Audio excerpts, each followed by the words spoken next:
Hello guys and welcome back to my channel. Today I decided to talk about the master plan behind Apple's success. So Apple is one of the biggest brands nowadays to exist, and it has tons of customers, like millions of customers that love the brand, love every single product, have every single product. I'm not one of them. And whenever you ask them why do you like Apple, they just say, I just do, okay, I don't need explanation. Their products are good. So today we're gonna talk about how Apple became so successful during years, because a long time ago it wasn't that successful, it wasn't quite like that. So like and subscribe, and without further ado, let's get into the video. What is Apple? Who is Apple? Is it the person? Is it the brand? Clothing line? Well, I'm pretty sure that even if you're not a fan of the brand, even if you hate this brand, you still know what Apple is. So today's focus will be on how they became so successful. Because let's talk about around 30 years ago, Apple was not what it is today. And I had to do a project about it. It's for one of my courses, and it was a free topic, aka you have to choose what you want to talk about, and do it in Adobe Captivate. So I decided, I was actually debating between talking about YouTube, because many YouTubers are out there, many videos have been published, people making a career out of it, make permanent living out of this, or talk about Apple, which is one of the biggest companies nowadays. And since I'm an Apple consumer myself, I decided that it would be easier, just because I have been with Apple longer than I have been with YouTube, like starting posting videos. And this is today's focus on this video. So right now, let's check how Apple was a couple years ago. So the first product that Apple launched, or technically Steve Jobs launched, was the Macintosh. And here is how it used to look like. This device was revolutionary for the time it was made. So here I'm gonna show you a video of the presentation. So basically this is a computer that has a mouse, has a keyboard, has a pretty decent screen for the time it was made.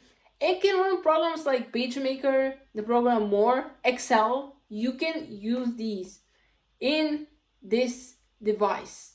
And people call it revolutionary just because it was game changing. And you can consider that this was one of the first products, or to say the beginning of the Apple industry. Of course, Steve Jobs made the Macintosh with his co-founder Steve Wozniak. This was, again, for a million time revolution, just because the devices back in the day when this one was made wasn't that compatible. Like, you can bring this laptop pretty much everywhere, but it's not even a laptop, it's a computer. But really, you can carry it around like laptops nowadays. That's why I say it's like a laptop. You can carry it around, because how many times today you see people carrying their PCs around, like when they're traveling? People take laptops. And this, even if it was heavier than the laptop, it was portable. You can carry it everywhere. And that's why it was so popular by the time when it was made. After the Macintosh, Apple also tried to make portable laptops. They have nothing in common with the laptops we know now, aka the MacBooks. The weight was significantly bigger than what it is now. I'm referencing to the MacBook Air because it's so thin and lightweighted.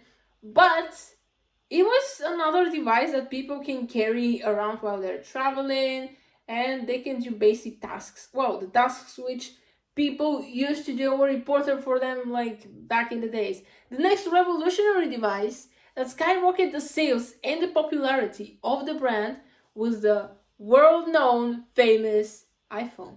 It has started in 2005 but officially released in 2007, so it took them 2 years to finish the design, how compact it will be, aka the size, and what exactly you can do on this device. So most of the phones back in the day on the market still had the keyboard under the screen, but this has no keyboard, or at least not under the screen. The keyboard was on the screen, so all you had to do is use one finger to touch whatever app you want and it will open. So right now I'm gonna But for you, the presentational video of the iPhone, which is well known from many of you, and I'll let it speak for itself. An iPod, a phone, and an internet communicator.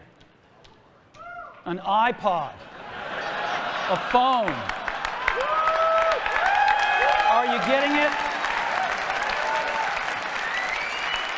These are not three separate devices. This is one device. And we are calling it iPhone. Today, Apple is going to reinvent the phone.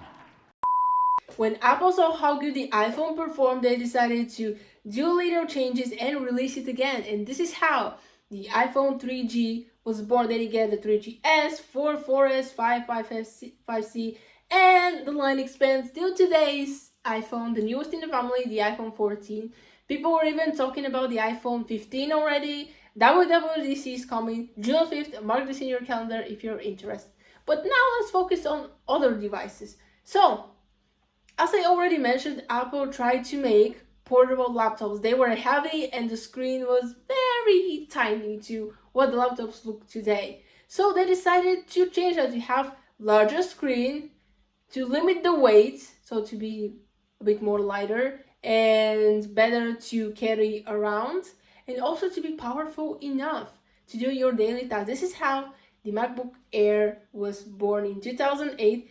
Here I'm going to display a video of how thin this MacBook is. As Steve described, it literally can be fitted in one of these envelopes that you use every day at work. This device is powerful enough to be compared with the MacBook and the MacBook Pro, which already existed.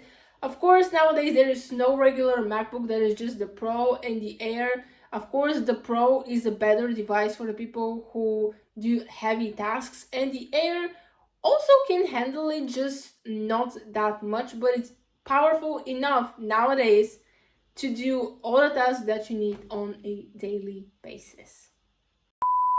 When Apple became successful, they decided to expand their company with other products. So they were known for iPhones and MacBooks, aka laptops, but why should they limit themselves with that? They started the world famous iPads, which I have read on multiple websites that in the tablet category, Apple is the most selling brand. No matter if you get the mini, the regular, the Pro, or the Air, people still prefer iPads. Also, they have the world famous AirPods as well, which are very easy to replicate, and many sellers try to scam the customers by buying them, which is not good for you, but they're earning money off of you. Also, they sell them a bit cheaper, so some people just prefer that. Yes, their prices are not very cheap, but you don't buy basic from Apple.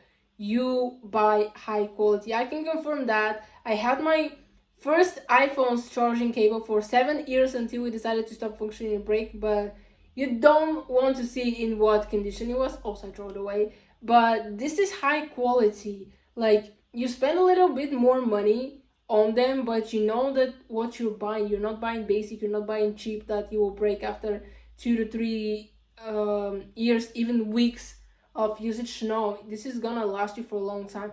And here's the question which some of you might be asking yourself: what is Apple's net worth? So till May 15th, Apple's net worth is $2,714.3 billion. Yes, Apple is rich. But why Apple is so rich? There wouldn't be that much success without us, the customers. For example, you're making a brand, but nobody's buying, so you waste money on the products, on everything that you made, but if no one is buying, you can make that income back. So they spend a lot of resources to build their products, but also they have gained the trust of the fans and the customers. That is who we are, and the people who support the brand, some of them even buy everything that the brand makes. This is how Apple is rich. This is thanks to us, the customers. Okay guys, that is the video. Hope you enjoyed it. Comment down below what is your favorite Apple product. Mine probably will be the iPhone, only because I use my phone more than my iPad, because it's just the phone, and I need it more than I need my laptop and my iPad. And I wanted to talk about the Apple not because I love the brand, but just from a perspective how it became so successful. This is why I want to do the project that I have. Also, how I got inspired for this video, because many people don't like the brand. Like, it's too expensive. Like, they offer nothing more than Samsung or Xiaomi or any other brand. Maybe, but it depends really on the perspective of the customer and what they are looking for. So that is the end of the video for today. I hope you enjoyed. Please give it a big thumbs up, like this video, share it with friends, subscribe to this channel, and click the bell so you'll be notified when I post new videos. And I'm gonna see you next time. Bye!